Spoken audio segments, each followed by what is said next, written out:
તો ચાલો આજે આપણે જેમ્સ કિર્કપની એક બહુ જ દમદાર કવિતા નો મેન આર ફોરેનની લાઇન બાય લાઇન સમજૂતીમાં ઉતરીએ. આ એનાલિસિસ ખાસ કરીને હાયર સેકન્ડરીના વિદ્યાર્થીઓને ધ્યાનમાં રાખીને બનાવવામાં આવ્યું છે, જેથી કવિતાનો જે મુખ્ય સંદેશ છે ને એ એકદમ ક્લિયર થઈ જાય. કવિતાની શરૂઆત જ આ એક વાક્યથી થાય છે, પણ શું લાગે છે, શું એક જ વાક્ય આખી કવિતાનો પાયો હોઈ શકે? ચાલો આપણે સાથે મળીને સમજીએ કે કેવી રીતે આ એક જ વિચાર પર આખી કવિતાની ઇમારત ઊભી થઈ છે. તો આ કવિતાનો જે સેન્ટ્રલ મેસેજ છે એ 3 મુખ્ય પાયા પર ટકેલો છે: વિશ્વબંધુત્વ, યુદ્ધની નકામી બાબત અને સમાનતા. કવિ આપણને એવું વિચારવા પર મજબૂર કરે છે કે આપણે બધા તો એક જ છીએ, સરહદો વગરની પૃથ્વીના નાગરિક. અને આપણે જોઈશું કે કેવી રીતે આ વિચારો કવિતાની દરેક લાઇનમાં ગૂંથાયેલા છે. ઓકે, તો આ સમજૂતીમાં આપણે કયા મુદ્દાઓ જોવાના છીએ એના પર એક નજર કરી લઈએ. આપણે સીધા કવિતાના સ્ટ્રક્ચરને જ ફોલો કરીશું, એક પછી એક શ્લોકને સમજીશું, જેથી ખબર પડે કે કવિનો તર્ક સ્ટેપ બાય સ્ટેપ કેવી રીતે આગળ વધે છે. ચાલો ત્યારે શરૂ કરીએ.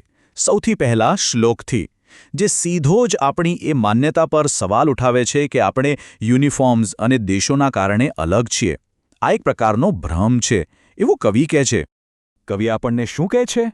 રિમેમ્બર, એટલે કે યાદ રાખો. આ ખાલી એક સૂચન નથી, સમજો કે એક આદેશ છે. જાણે કવિ કહેતા હોય કે જુઓ, આ સત્યને ક્યારે ભૂલતા નહીં. અહીં જુઓ, કવિ કેવી રીતે ફોરેન હોવાના આખા વિચારને જ તોડી નાખે છે. એમનું કહેવું છે કે આ જે યુનિફોર્મ્સ છે ને એ તો ખાલી ઉપરનું પડ છે, એક છુપાવેશ છે. એની નીચે તો આપણું બધાનું શરીર એક સરખું જ છે. અને બીજી એક કોમન વાત શું છે? આ ધરતી, જેની પર આપણે બધા ચાલીએ છીએ અને છેલ્લે જેમાં આપણે બધા સમાઈ જવાના છીએ. ચાલો એક મુખ્ય શબ્દ પર ધ્યાન આપીએ: બીનીથ. આનો મતલબ શું? કવિ અહીં કહેવા માંગે છે કે આપણે જે કંઈ પણ બહારથી જોઈએ છીએ, જેમ કે યુનિફોર્મ કે દેશની સરહદો, એ બધું ભ્રામક હોઈ શકે છે. અસલી સચ્ચાઈ તો એની નીચે, એની અંદર છુપાયેલી છે. સારું, તો હવે બીજા શ્લોક તરફ જઈએ. આ શ્લોક આપણી એક જેવી માનવતાના વિચારને વધુ મજબૂત બનાવે છે. કેવી રીતે? આપણી આસપાસની પ્રકૃતિ અને આપણા કામ પર ફોકસ કરીને. અહીં કવિએ કુદરતનું કેટલું સુંદર ઉદાહરણ આપ્યું છે. સૂરજ, હવા, પાણી, આ બધું શું કોઈની સાથે ભેદભાવ કરે છે? ના, એ દુનિયાના દરેક માણસ માટે એક સરખું છે. એવી જ રીતે શાંતિપૂર્ણ પાક એ આપણી બધાની મહેનતનું પ્રતીક છે. જો કુદરત ભેદભાવ નથી કરતી તો આપણે શા માટે કરીએ છીએ? આ જ સવાલ કવિ અહીં ઉઠાવી રહ્યા છે. આ શ્લોકમાં 2 બહુ મહત્વના શબ્દો છે અને બંને એકબીજાથી બિલકુલ વિરુદ્ધ છે. હાર્વેસ્ટ એટલે કે પાક, જે શાંતિ અને સમૃદ્ધિ બતાવે છે, અને બીજો શબ્દ છે સ્ટાર્વ્ડ એટલે કે ભૂખમરો, જે યુદ્ધથી થતા અભાવ અને દુઃખને બતાવે છે. હવે આપણે કવિતાના સૌથી મજબૂત રૂપકો એટલે કે મેટાફોર્સ પર આવીએ છીએ: શાંતિ અને યુદ્ધ. કવિ આ 2 અલગ અલગ પરિસ્થિતિઓને બહુ જ સુંદર રીતે રજૂ કરે છે. આ રૂપક ખરેખર બહુ પાવરફુલ છે. કવિ શાંતિની સરખામણી ફળદ્રુપ પાક સાથે કરે છે, જે જીવન, સમૃદ્ધિ અને પોષણનું પ્રતીક છે. અને એની સામે યુદ્ધની સરખામણી લાંબા કઠોર શિયાળા સાથે કરે છે, જે વેરાની, ભૂખમરો અને મૃત્યુનું પ્રતીક છે. આ સ્લાઇડમાં આપણે એ જ જોઈ શકીએ છીએ.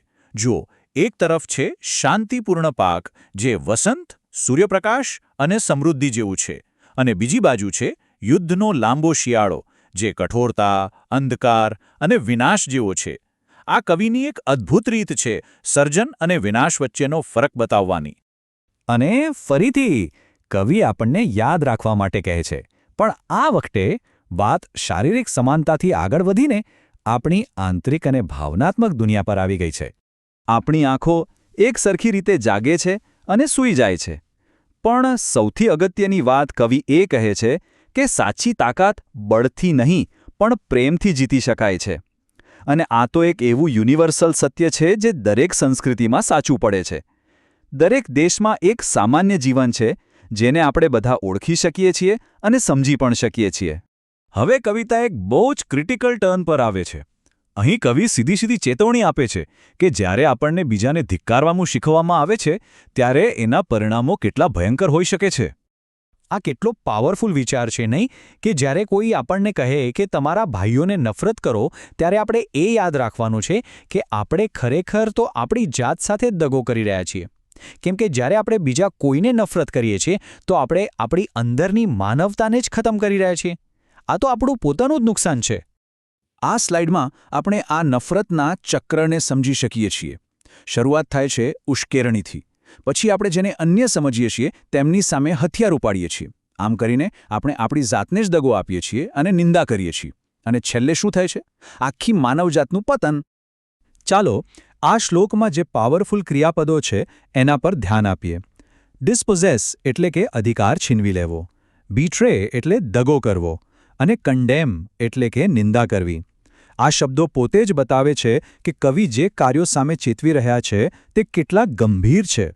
અને હવે આપણે કવિતાના છેલ્લા શ્લોક પર આવી ગયા છીએ, જે માનવીય સંઘર્ષના અંતિમ શિકાર પર ફોકસ કરે છે. અને એ શિકાર છે આપણી આ સહિયારી પૃથ્વી.